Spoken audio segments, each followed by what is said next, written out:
The bedroom is quiet in a way that used to feel invisible. A thin line of morning light slips through the edge of the curtain. The air is cool, familiar. Nothing in the room has changed. The same lamp beside the bed. The same hallway outside the door. The same soft sound of pipes somewhere inside the walls. And yet, when your hand reaches toward the curtain, something feels just slightly delayed. Not pain, not weakness. Just a strange little hesitation between the decision to move and the movement itself. Your fingers still find the fabric. Your shoulder still lifts. Your body still does exactly what it has always done, but not with the same immediacy. It is such a small thing that most people would never mention it out loud. The way your arm seems to arrive at the motion a fraction later than expected. The way turning your body to stand beside the bed suddenly feels like a movement that deserves a little more attention. The way your first step in the morning no longer blends seamlessly into the second. Nothing dramatic happens. No collapse. No sharp warning. Just tiny pauses. Tiny negotiations. Tiny moments where your body seems to ask for confirmation before continuing. And sometimes, those moments appear in places that used to feel automatic. You reach for the bathroom light switch, and your hand adjusts halfway there. You step around a familiar chair, and your balance waits an extra second before settling. You turn too quickly in the hallway and instinctively touch the wall. Not because you are falling, but because your body suddenly prefers certainty. It can feel confusing because everything technically still works. You can still carry groceries, still climb stairs, still move through the rooms you have known for years. But the flow between intention and response has changed. And for many people, this is one of the earliest quiet shifts the body begins to reveal long before anyone would call it weakness. Your body still knows what to do. It just checks more carefully before doing it. The movement is not gone. The timing has changed. If you are someone who pays close attention to your health and the quiet ways the body communicates, take a moment to like this video and subscribe to the channel. And if these reflections help you see yourself with more understanding, I hope you will stay with us through the rest of this conversation. Because what many people experience is not a body that is failing. It is a body becoming more cautious, more deliberate, more interested in stability than speed. And strangely enough, once people stop fighting those pauses, they often begin moving with more confidence again. Thomas noticed it one morning while reaching for his glasses. He lived alone in a small apartment outside Portland. Every morning followed nearly the same rhythm. Wake up, sit at the edge of the bed, reach toward the nightstand, put on the glasses, stand up. He had probably done that exact sequence thousands of times. But recently, something subtle had changed. When he twisted slightly to grab the glasses, his body no longer followed in one continuous motion. His torso turned, then paused, then completed the movement. It lasted less than a second, but he noticed it. Not because it hurt, but because it interrupted the smoothness he used to take for granted. For a moment he remained sitting there quietly, one hand resting on the edge of the mattress, and without fully realizing it, he waited. Not mentally, physically, as if his body wanted to find itself before standing. That small pause is something many people begin experiencing when coordination between muscle response, balance systems, and spatial orientation becomes slightly more cautious. The brain still understands the movement immediately, but the body begins verifying position more carefully before committing to the next shift in weight, especially after sleep, especially after lying still.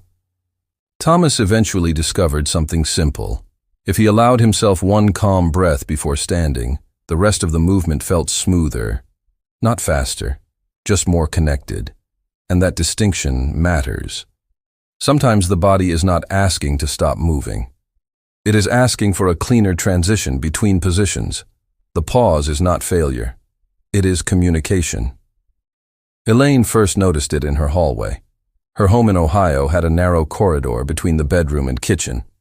She walked through it every day without thinking, until one afternoon when she turned the corner carrying folded towels. Nothing slipped. Nothing dangerous happened. But her body slowed unexpectedly during the turn. Her feet hesitated for half a beat before continuing, and instinctively, her hand brushed the wall, not to catch herself, just to orient herself. That moment stayed with her because it felt unfamiliar. Almost like her body briefly lost confidence inside a space it knew perfectly well. What often changes in these moments is not strength alone. It is the speed of coordination between the eyes, inner balance systems, posture muscles, and directional movement. Quick turns require many systems to communicate instantly, and sometimes after 60, the body begins favoring careful accuracy over rapid response. Elaine eventually stopped trying to rush through the hallway. She began pausing naturally before changing direction, not dramatically, just enough to let her feet settle beneath her. And oddly enough, the hallway stopped feeling unpredictable after that.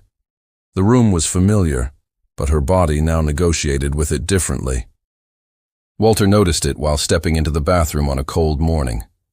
The tile floor always felt colder than the carpet in the bedroom. That had never mattered before. But recently, when his bare feet touched the tile, his body reacted differently. His legs stiffened slightly. His posture adjusted. And for a brief moment, he stood completely still before taking another step. It almost felt as though his nervous system needed time to organize itself again. Cold environments often amplify tiny coordination delays because muscles and balance responses become slightly slower to synchronize. Not severely, just enough to create that strange sensation of needing to reconnect with the floor beneath you. Walter started placing one hand lightly against the sink counter each morning before moving farther into the bathroom. Not because he was afraid, because the contact grounded him. It gave the body an extra point of orientation, a quiet signal of stability. And what surprised him most was how much calmer his movements felt afterward. Sometimes the nervous system simply wants reassurance before motion continues. That reassurance can be incredibly small. A countertop, a doorway, a pause, a breath. Margaret experienced it while unloading groceries. She still carried her own shopping bags, still drove herself to the store every Tuesday afternoon. But recently, she noticed that carrying familiar weight no longer distributed itself automatically through her body. When she lifted the bags from the trunk, her posture adjusted more carefully than before. Her feet widened slightly. Her shoulders tightened. And before walking toward the house, she found herself stabilizing first. Just for a second. The muscles involved in carrying weight are not working independently. They constantly communicate with balance, spine alignment, joint positioning, and directional control. And when those systems become more cautious, everyday objects can suddenly require more internal coordination than they used to. Margaret stopped trying to carry everything at once. She slowed the transition between lifting and walking. One moment to stand upright, one moment to let the body organize the load. And strangely, carrying groceries became less tiring afterward. Not because the bags became lighter, because the movement became more rhythmic. Sometimes confidence returns not through force, but through timing. Dennis noticed something unusual while stepping off a curb. It was a curb he crossed almost daily during his morning walks in Arizona. One morning, as he stepped downward, his body reacted later than expected to the change in height. Not dangerously late. Just enough for him to feel slightly unsettled for a second. His foot landed. Then balance caught up. He stood still afterward longer than usual before continuing. Changes in elevation require rapid communication between the feet, ankles, hips, and visual systems. And early coordination decline often reveals itself not during large movements, but during transitions between surfaces, especially when the brain already assumes the movement will be automatic. Dennis eventually changed one thing. He stopped letting momentum control those moments. He allowed his standing leg to fully settle before shifting weight downward. The difference was subtle but immediate. His body seemed calmer, more certain, more cooperative. There is something deeply important about allowing the nervous system enough time to register where the body actually is. Rushing often hides the body's signals. Slowing slightly allows communication to return. Linda recognized it while getting out of her car, not during driving, not while sitting, but during that brief, twisting movement between seated and standing.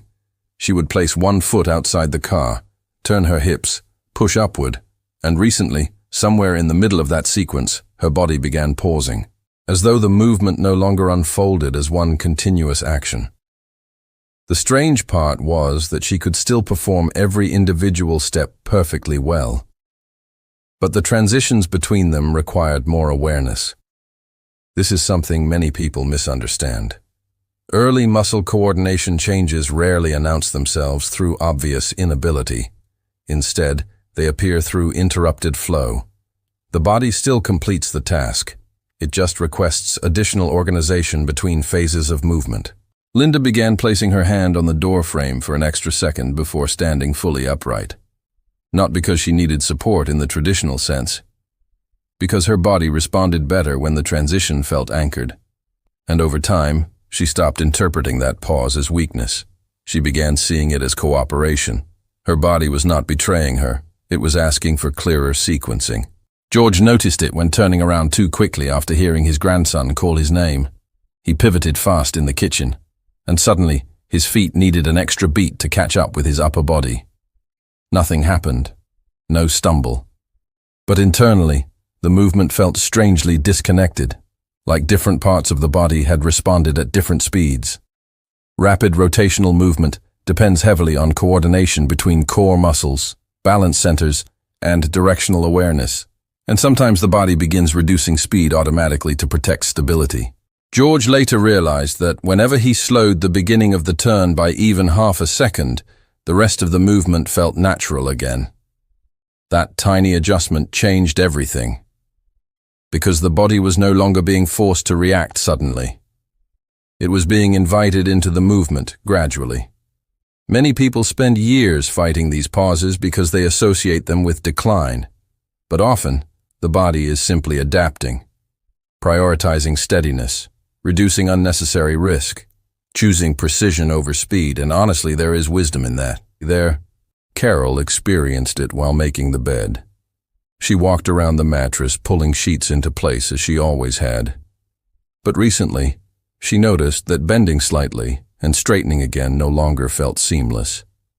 After leaning forward, her body wanted a second before moving sideways, almost as though her balance system needed to recalibrate. This is especially common during repeated posture changes. The inner systems that track orientation in space sometimes require longer to update after bending, twisting, or rising. Carol stopped trying to move continuously through the entire task. Instead, she allowed tiny, still moments between motions. Tuck the sheet, stand upright, pause, then step sideways. And surprisingly, the task became easier. Not because she moved less, because her body had time to confirm position between movements.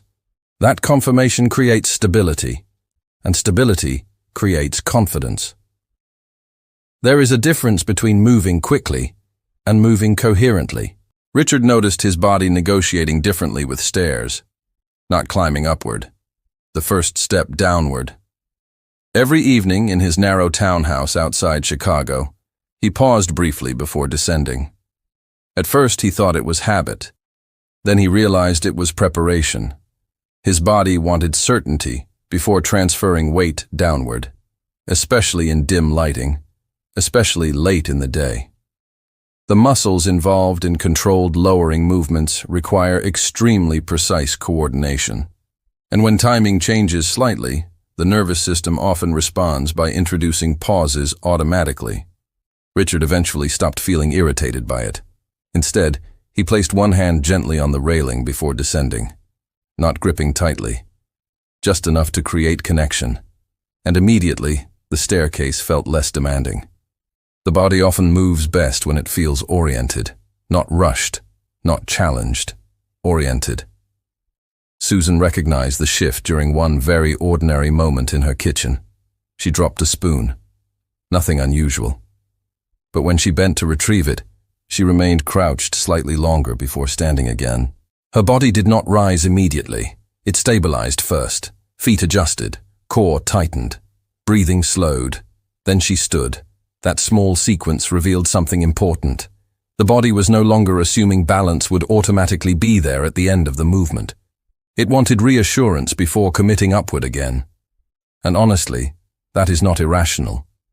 It is protective intelligence. Susan began using the countertop lightly whenever rising from low positions. Not because she lacked strength, because the additional orientation improved fluidity. The movement became quieter inside her body, less effortful, less uncertain. Sometimes the goal is not forcing the body back into old timing. Sometimes the goal is building trust with the timing that exists now. Harold felt it most clearly during nighttime bathroom trips. The house was dark, his body was sleepy. And when he first stood beside the bed, there was always a strange second where his balance seemed unfinished. He learned not to start walking immediately anymore. Instead, he stood still first, one hand resting lightly on the dresser. One breath, then movement. That simple adjustment transformed the experience completely. Because balance systems often require extra processing time when transitioning suddenly from sleep to standing, especially in low light. The body is not malfunctioning, it is recalibrating. Harold stopped viewing those pauses as inconvenience. He began viewing them as preparation, and emotionally, that changed something too. He no longer felt frustrated with his body, he felt partnered with it. That emotional shift matters more than many people realize, because tension often worsens coordination, but calm attention improves it. There is a quiet grief some people feel when movements stop happening automatically. Not dramatic grief, just subtle awareness. The realization that the body once responded instantly without negotiation, and now it sometimes asks for patience. But there is another way to see these moments. The body is still protecting you, still communicating, still adapting intelligently to the environment around you. It is simply doing so more carefully than before. The pauses are not proof that life is shrinking. They are often proof that the nervous system values steadiness more deeply now. And interestingly, many people become more graceful once they stop resisting that reality. When they stop forcing speed. When they stop interpreting caution as failure. When they begin allowing transitions to happen at the pace the body actually trusts. Movement becomes calmer again, more grounded, more connected to space, more sustainable. The body still knows the home, still knows the hallway, still knows the stairs, the kitchen, the morning light, the bathroom floor. But now it prefers dialogue instead of urgency. And maybe that is not weakness at all. Maybe it is maturity inside the nervous system itself. A quieter intelligence. A slower but more deliberate relationship between body and environment. One that values stability over haste. One that understands that confidence does not always come from moving fast. Sometimes confidence comes from allowing the body enough time to feel fully present inside the movement. And perhaps that is why so many people eventually discover something unexpected. When they stop fighting those tiny pauses, they actually move through the day with less fear, less tension, less resistance. Because the body no longer feels pushed, it feels heard. So if recently you have noticed moments where your movements need just a little more confirmation than they once did, you are not imagining it, and you are certainly not alone. The movement is still there. The body is still capable.